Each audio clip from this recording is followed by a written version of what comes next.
بسم اللہ الرحمن الرحیم۔ السلام علیکم ویورز، آج کی ویڈیو میں آپ سے حضرت علی رضی اللہ تعالیٰ عنہ کی ولادت، حضور اکرم صلی اللہ علیہ وآلہ وسلم سے ان کا انس، محبت اور آپ رضی اللہ تعالیٰ عنہ کی اسلام قبول کرنے کا واقعہ شیئر کروں گی۔ صحیح روایتوں کے مطابق سیدنا علی ابن ابی طالب رضی اللہ تعالیٰ عنہ بعثت نبوی سے 10 سال پہلے پیدا ہوئے۔ بعثت نبوی یعنی کہ جب حضرت محمد صلی اللہ علیہ وآلہ وسلم نے نبوت کا اعلان کیا۔ ابن سعد کا بیان ہے کہ آپ رضی اللہ تعالیٰ عنہ کی پیدائش رجب کے مہینہ عام الفیل کے 30 میں اور 6 صدی عیسوی رجب کی 12 راتوں کے گزرنے کے بعد ہوئی۔ حاکم نے حکیم ابن حزام کے حالات میں لکھا ہے کہ یہ تواتر سے ثابت ہے کہ فاطمہ بنت اسد کے بطن سے سیدنا علی کرم اللہ وجہہ خانہ کعبہ کے اندر پیدا ہوئے اور حکیم بن حزام بھی کعبہ میں پیدا ہوئے تھے۔ طبری نے اپنی تاریخ میں اپنی سند سے مجاہد سے روایت کیا ہے کہ اللہ عز و جل کے خصوصی انعامات میں سے اور جو خیر و برکت ان کے لیے مقدر کر رکھی تھی، اس کا ظاہری سبب یا بہانہ یہ ہوا کہ قریش سخت تنگ حالی کی مصیبت سے دوچار ہوئے۔ ابو طالب کثیر العیال تھے، یعنی کہ ان کے خاندان زیادہ تھا۔ رسول اللہ صلی اللہ علیہ وآلہ وسلم نے اپنے چچا حضرت عباس رضی اللہ تعالیٰ عنہ سے، جو کہ قریش کے خوشحال لوگوں میں سے تھے، کہا، چچا، آپ کے بھائی ابو طالب کثیر العیال ہیں اور آپ کو معلوم ہے کہ یہ لوگ کن مصائب سے دوچار ہیں، چلیے ان کا کچھ بوجھ ہلکا کریں اور ان کو بال بچوں میں سے کچھ کی پرورش اپنے ذمے لے لیں۔ حضرت عباس رضی اللہ تعالیٰ عنہ نے کہا، بہتر ہے۔ چنانچہ دونوں ابو طالب کی خدمت میں پہنچے اور کہا، ہم دونوں اس لیے آئے ہیں کہ جب تک یہ تنگی اور سختی کا زمانہ ہے جس میں سب ہی گرفتار ہیں، اس وقت تک ہم آپ کے بال بچوں کا کچھ بوجھ اپنے ذمے لے کر آپ کو ہلکا کریں۔ ابو طالب نے ان دونوں سے کہا، عقیل کو تم لوگ میرے پاس چھوڑ دو، باقی کے بارے میں چاہے جو فیصلہ کر لو۔ چنانچہ رسول اللہ صلی اللہ علیہ وآلہ وسلم نے حضرت علی رضی اللہ تعالیٰ عنہ کی ذمہ داری خود لے لی اور حضرت جعفر رضی اللہ تعالیٰ عنہ کی کفالت حضرت عباس رضی اللہ تعالیٰ عنہ نے قبول فرمائی۔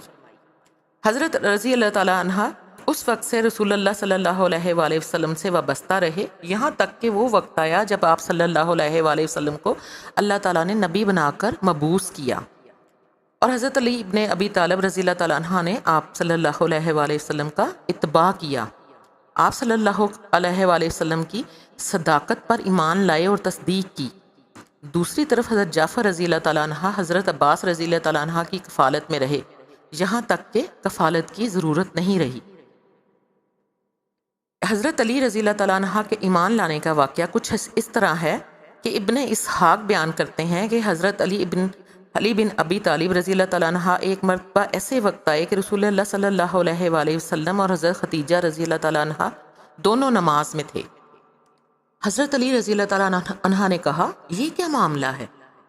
رسول اللہ صلی اللہ علیہ وآلہ وسلم نے فرمایا، یہ اللہ کا دین ہے جس کو اللہ نے اپنے لیے پسند کیا اور اسی کے لیے انبیاء کو مبعوث کیا ہے۔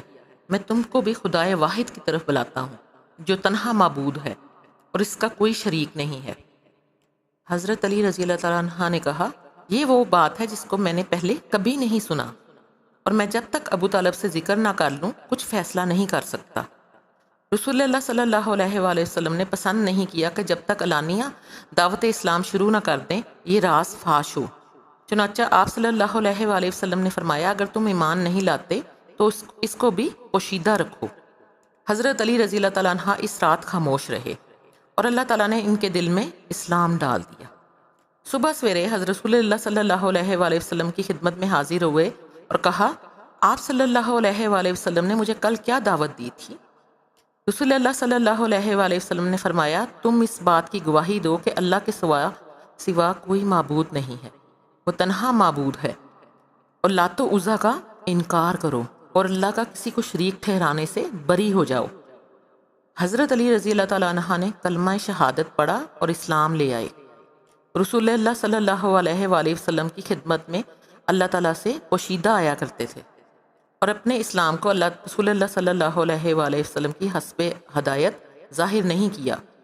ان روایات میں ثابت شدہ اور راجح روایت یہ ہے کہ حضرت ختیجہ رضی اللہ تعالیٰ عنہ کے بعد حضرت علی رضی اللہ تعالیٰ عنہ پہلے ایمان لانے والے ہیں اور مردوں میں پہلے شخص ہیں جس نے نماز پڑھی۔ زید بن ارقم سے روایت ہے کہ سب سے پہلے ایمان لانے والے حضرت علی رضی اللہ تعالیٰ عنہ تھے۔ حضرت عبداللہ بن عباس رضی اللہ تعالیٰ عنہ سے روایت ہے کہ حضرت ختیجہ رضی اللہ تعالیٰ عنہ کے بعد وہ پہلا شخص جو ایمان لایا وہ حضرت علی رضی اللہ تعالیٰ عنہ تھے۔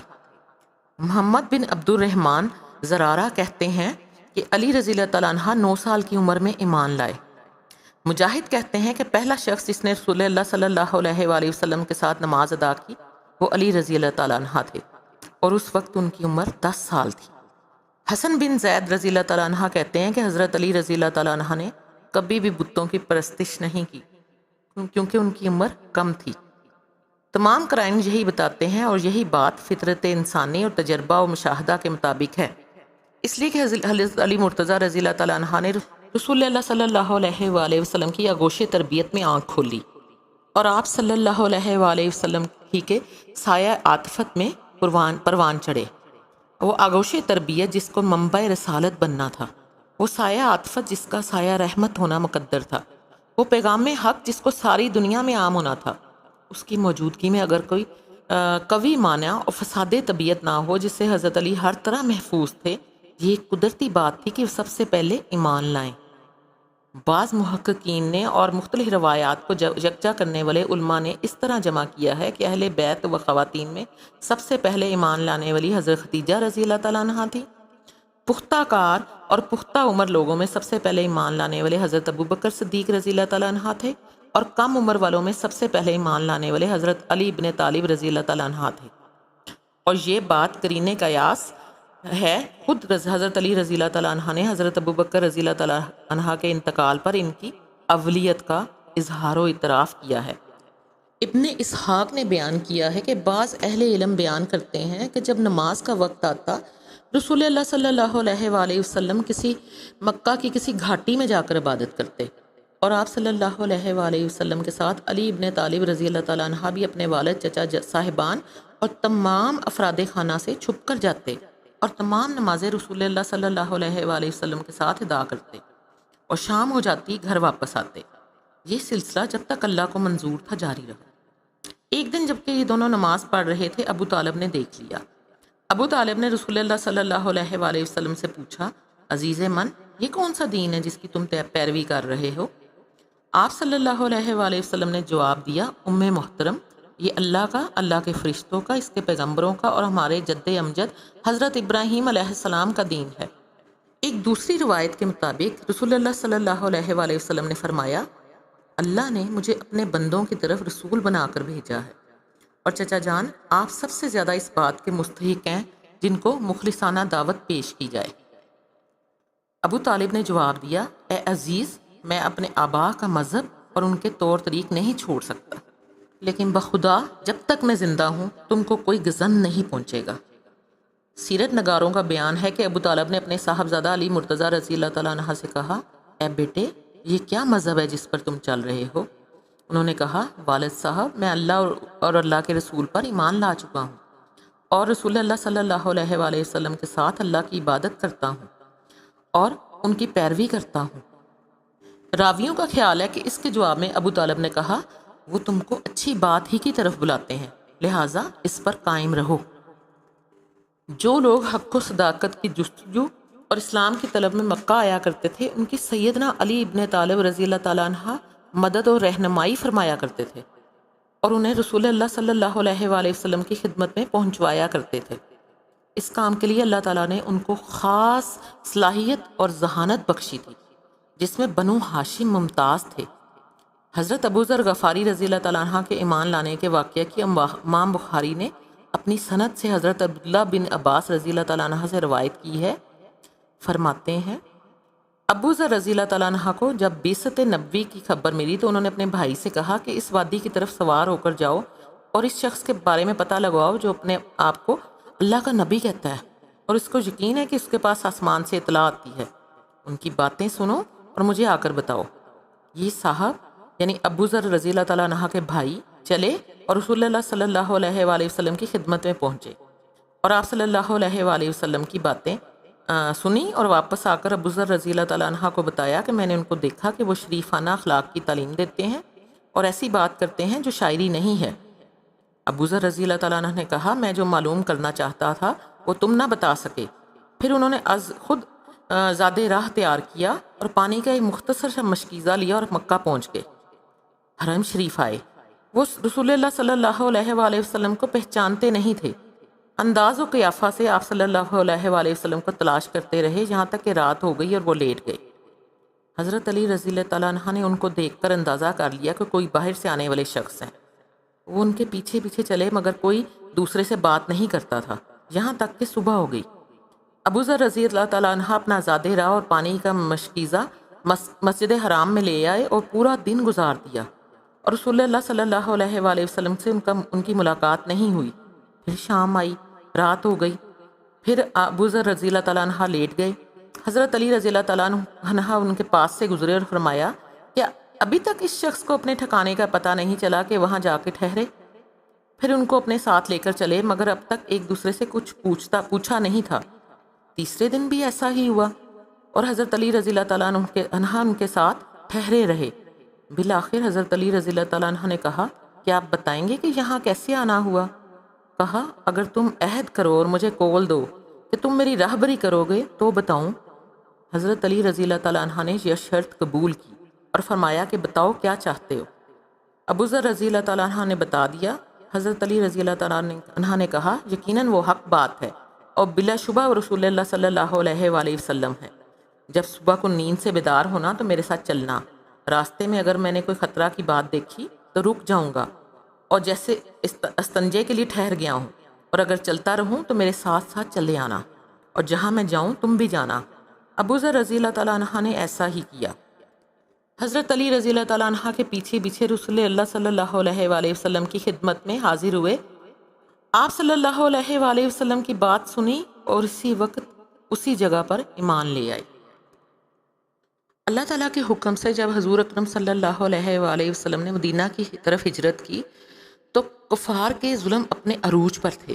اس موقع پر حضرت علی رضی اللہ تعالیٰ عنہ ہی تھے جو کہ آپ صلی اللہ علیہ وآلہ وسلم کے بستر پر آپ کی جگہ لیٹ گئے تھے، اور ہجرت کے دوسرے سال رسول اللہ صلی اللہ علیہ وآلہ وسلم نے اپنی بیٹی حضرت فاطمہ رضی اللہ تعالیٰ عنہ کا نکاح حضرت علی ابن ابی طالب رضی اللہ تعالیٰ عنہ سے کر دیا۔ اس موقع پر رسول اللہ صلی اللہ علیہ وآلہ وسلم نے حضرت فاطمہ رضی اللہ تعالیٰ عنہ کو مخاطب کر کے فرمایا میں نے تمہارا نکاح اپنے اہل بیت کے بہترین فرد سے کر دیا ہے۔ پھر ان کو دعائیں دیں اور ان دونوں پر پانی چھڑکا۔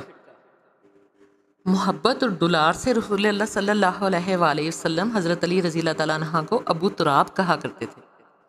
حضرت عبداللہ بن عباس رضی اللہ تعالیٰ عنہ کہتے ہیں کہ ایک بار حضرت علی رضی اللہ تعالیٰ عنہ سیدہ فاطمہ رضی اللہ تعالیٰ عنہ کے پاس گئے، پھر واپس آ کر مسجد میں لیٹ گئے۔ ادھر رسول اللہ صلی اللہ علیہ وآلہ وسلم حجرہ فاطمہ رضی اللہ تعالیٰ عنہ کی طرف گئے اور حضرت فاطمہ رضی اللہ تعالیٰ عنہ سے پوچھا تمہارے ابن ام کہاں ہیں؟ کہا مسجد میں۔ آپ صلی اللہ علیہ وآلہ وسلم مسجد تشریف لائے اور دیکھا کہ چادر ان کی پشت سے اتر گئی ہے اور پیٹھ میں مٹی لگ گئی ہے۔ آپ صلی اللہ علیہ وآلہ وسلم اپنے دستے مبارک سے ان کی پشت پر لگی ہوئی مٹی کو صاف کرنے لگے اور 2 مرتبہ فرمایا بیٹھ جاؤ اے ابو تراب۔ ابو تراب کا لفظی ترجمہ ہے خاک آلود۔ اب میں آپ کو حضرت علی رضی اللہ تعالیٰ عنہ کی اولاد یعنی کہ ان کی کتنی اولادیں تھیں اس بارے میں بتاؤں گی۔ حضرت علی رضی اللہ تعالیٰ عنہ کا پہلا نکاح حضرت فاطمہ بنت رسول صلی اللہ علیہ وآلہ وسلم سے ہوا۔ حضرت فاطمہ رضی اللہ تعالیٰ عنہ کی حیات تک کسی اور سے حضرت علی رضی اللہ تعالیٰ عنہ نے نکاح نہیں کیا۔ حضرت فاطمہ رضی اللہ تعالیٰ عنہ کے بطن سے حضرت علی رضی اللہ تعالیٰ عنہ کے 3 بیٹے حسن، حسین اور بعض نے کہا ہے کہ محسن بھی تھا، اور 2 بیٹیاں زینب کبریٰ اور ام کلثوم کبریٰ پیدا ہوئیں۔ محسن بچپن میں ہی انتقال کر گئے۔ ام کلثوم کا نکاح حضرت عمر بن ابو خطاب کے ساتھ ہوا۔ دوسری بیوی ام البنین بنت حزام تھی۔ ان سے عباس، جعفر، عبداللہ، عثمان پیدا ہوئے۔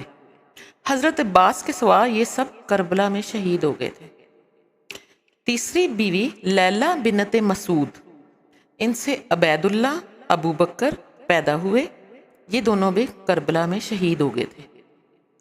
چوتھی بیوی اسما بنت امیش، ان سے یحییٰ اور محمد اصغر پیدا ہوئے، اور بعض نے محمد اصغر کی جگہ اون نام لکھا ہے، یعنی یحییٰ اور محمد اون پیدا ہوئے۔ پانچویں بیوی ام حبیب بنت ربیہ، ان سے عمر اور رقیہ پیدا ہوئے۔ چھٹی بیوی ام سعید بنت عروہ بن مسعود، ان سے دو لڑکیاں ام الحسن اور رملہ کبریٰ پیدا ہوئیں۔ ساتویں بیوی بنت امر القیس، ان سے صرف ایک لڑکی پیدا ہوئی۔ آٹھویں بیوی امامہ بنت ابی العاص بن الربی، ان سے محمد اوست پیدا ہوئے، اور خولہ بنت جعفر بن قیس سے محمد بن الحنفیہ پیدا ہوئے۔ حضرت علی رضی اللہ تعالیٰ عنہ کے 7 بیٹے واقعہ کربلا میں شہید ہوئے۔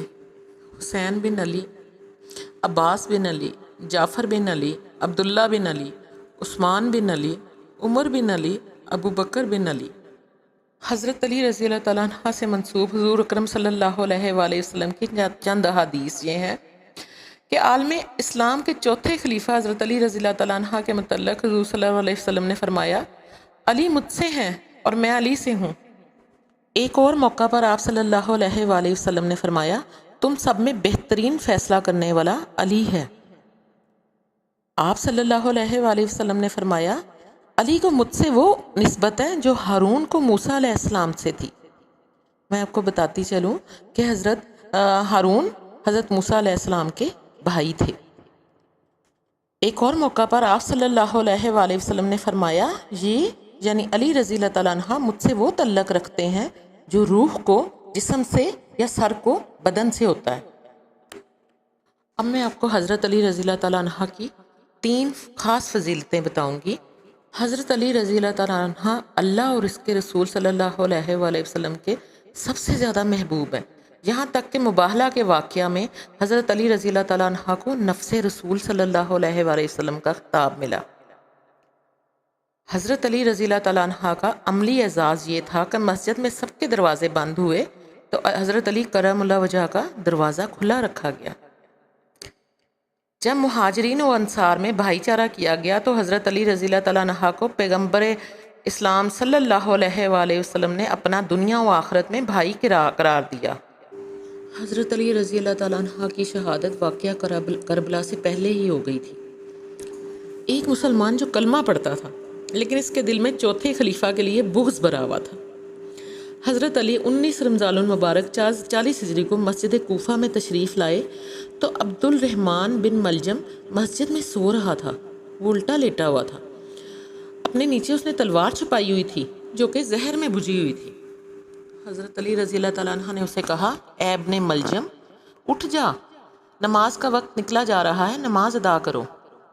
وہ ملعون اٹھا۔ حضرت علی رضی اللہ تعالیٰ عنہ نے آخری سجدہ ادا کیا۔ یکا یک ابن ملجم آگے بڑھا اور ایسا وار کیا سر مبارک پر کہ زہر میں بجھے ہوئے خنجر نے فوراً اپنا اثر دکھا دیا۔ آپ رضی اللہ تعالیٰ عنہ روزے کی حالت میں تھے، آپ کو اتنا شدید زخم لگا پھر آپ اٹھ نہ سکے۔ مسجد کوفہ میں شور برپا ہو گیا، قیامت کا منظر تھا۔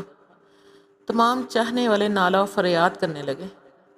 حضرت امام حسن اور حضرت امام حسین رضی اللہ تعالیٰ عنہ مسجد میں تشریف لائے، اپنے بابا کی ریش مبارک خون سے تر دیکھی اور گریہ کرنے لگے۔ اصحاب حضرت علی رضی اللہ تعالیٰ عنہ کو کندھوں پر ڈال کر گھر لے گئے۔ گھر میں کوہرام برپا ہو گیا، بیٹیاں تڑپ گئیں باپ کی حالت دیکھ کر۔ حکیم نے علاج شروع کیا مگر زہر اپنا کام کر چکا تھا۔ 2 روز تک حضرت علی رضی اللہ تعالیٰ عنہ بستر بیماری پر انتہائی کرب اور تکلیف کے ساتھ رہے۔ آخر کار زہر کا اثر جسم میں پھیل گیا اور 21 رمضان المبارک کو نماز صبح کے وقت آپ رضی اللہ تعالیٰ عنہ کی شہادت ہوئی۔ حضرت علی رضی اللہ تعالیٰ عنہ کے مجموعہ خطب و مکاتیب کو ایک کتاب کی شکل میں مرتب کیا گیا ہے جسے نہج البلاغہ کہتے ہیں۔ نہج البلاغہ کو الشریف ارزی نے جمع کیا ہے۔ یہ وہ مجموعہ ہے جس میں امیر المومنین کے خطبات، مکتوبات اور رسائل اور حکیمانہ اقوال و امثال جمع کیے گئے ہیں۔ ان پرحکمت کلمات، وصیتوں اور امثال کی سب سے بڑی خصوصیت یہ ہے کہ یہ بہت ہی واضح اور روشن طریقے پر بتا رہے ہیں کہ یہ سب سلامت فکر، قوت مشاہدہ اور باریک بینی، زندگی کے گہرے مطالعہ اور لوگوں کی فطرت شناسی کا اعلیٰ نمونہ ہے۔ یہ کلام اور تحریریں گہرے اور طویل تجربات کا نچوڑ ہیں جو نفسیات انسانی کے عمیق مطالعہ، اسرار حیات سے واقفیت اور قوموں کے صحیح نفس شناسی کا نتیجہ ہیں۔ ان اقوال زرعی میں سے میں چند ایک اقوال آپ کو بتاتی ہوں، ایک دو، جو کہ کچھ اس طرح ہیں کہ حضرت علی رضی اللہ تعالیٰ عنہ نے فرمایا کہ لوگوں سے ان کی ذہنی سطح اور فہم کے مطابق بات کیا کرو۔ کیا تمہیں پسند ہے کہ کوئی اپنے فہم اور ادراک سے بالا ہونے کی وجہ سے اللہ اور اس کے رسول صلی اللہ علیہ وآلہ وسلم کو جھٹلائے؟ ایک اور جگہ آپ کہتے ہیں کہ غربت ذہانت کو کند کر دیتی ہے۔ ایک غریب آدمی اپنے وطن میں رہ کر بھی پردیسی ہوتا ہے۔ ایک اور جگہ آپ رضی اللہ تعالیٰ عنہ فرماتے ہیں جب کوئی بات آدمی دل میں پوشیدہ رکھتا ہے تو زبان سے اس کے اشارے مل جاتے ہیں، چہرے کے اتار چڑھائے سے معلوم ہو جاتا ہے۔ آپ رضی اللہ تعالیٰ عنہ نے فرمایا کسی دوسرے کے غلام مت بنو جبکہ اللہ نے تم کو آزاد پیدا کیا ہے۔ آپ رضی اللہ تعالیٰ نے فرمایا جھوٹی تمناؤں پر بھروسہ کرنے سے بچتے رہو، تمنائیں بیوقوفوں کا سرمایہ ہے۔ آپ رضی اللہ تعالیٰ نے یہ بھی فرمایا لوگ جن باتوں کو نہیں جانتے ان کے دشمن ہو جاتے ہیں۔ آپ رضی اللہ تعالیٰ عنہ نے فرمایا انسان اپنی زبان کے نیچے پوشیدہ ہے، یعنی کہ جب تک آدمی بولے گا نہیں اس کی علمیت اور حقیقت پوشیدہ رہتی ہے۔ جس نے اپنے آپ کو پہچان لیا اس کے لیے کوئی بڑا خطرہ یا دھوکے کا اندیشہ نہیں۔ کبھی زبان سے نکلا ہوا ایک لفظ نعمتوں کو چھین لیتا ہے۔ اپنی ویڈیو کا اختتام میں کال پر کرتی ہوں حضرت علی رضی اللہ تعالیٰ عنہ کے کہ جب کسی کا اقبال ہوتا ہے یعنی عروج ہوتا ہے تو دوسروں کی خوبیاں بھی اس سے منسوب کر دی جاتی ہیں، اور جب زوال آتا ہے تو اس سے اس کی ذاتی خوبیوں کا بھی انکار کر دیا جاتا ہے۔ امید ہے میری یہ ویڈیو آپ کو پسند آئی ہوگی۔ اگر میری ویڈیو یہ آپ کو پسند آئی ہو اور اس سے آپ کو کچھ انفارمیشن ملی ہو تو اس ویڈیو کو لائک کر دیجیے گا، میرے چینل کو سبسکرائب کر دیجیے گا، اپنا اور اپنے ارد گرد کے لوگوں کا بہت خیال رکھیے گا۔ جزاک اللہ، اللہ حافظ۔